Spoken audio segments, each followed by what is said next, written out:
Demonstrations were sweeping across the country, led by the emerging face of the far right, the English Defence League.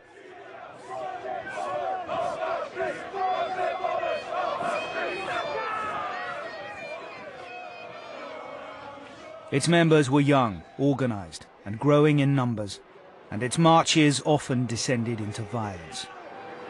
Gas grenades were thrown, police vehicles were vandalised, and the police themselves were attacked. The EDL's goal was to stem the growth of a faith that it believed was corrupting the country.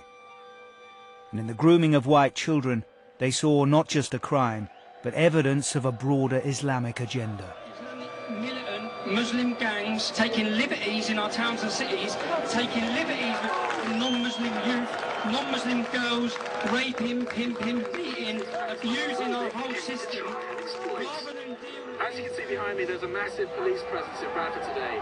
Around 300 members of the English Defence League. The squeamishness of the liberal establishment, and that includes the media, national politicians, police forces, social services, in actually confronting what was going on, left a void, and into that void marched the EDL to spread a completely poisoned, a divisive agenda. It had become quite personal for me. There was a sense of actually reclaiming this story from the wrong agenda, the far right's agenda, and putting it squarely where it should have been all along. We used every bit of software we had to try to look back at every criminal court case that there'd been in recent years in which 2 or more men had been convicted of sexual offences against girls who were aged 12 to 15, where the initial point of contact had been in a public place. Shopping mall, outside a bus station, train station, city centre, outside school gates.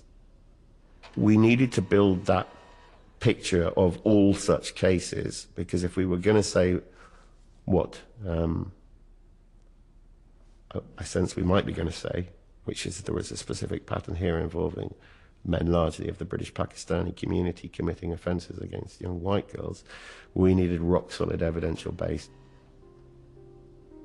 That trawling process produced cases involving the conviction of 56 men. Of those 56 men, 3 of them were white British men, 53 were Asian names, 50 of the 53 were Muslim names, the vast majority were British Pakistani. This was a process being repeated. It was happening in Birmingham, it was happening in Bradford, it was happening in Manchester, it was happening in Burnley. How had this pattern developed? How had it developed apparently completely unseen by the authorities? How come every single aspect of the British establishment treated every single case that had cropped up as an isolated one-off case with no pattern whatsoever to any of the other cases that were so similar?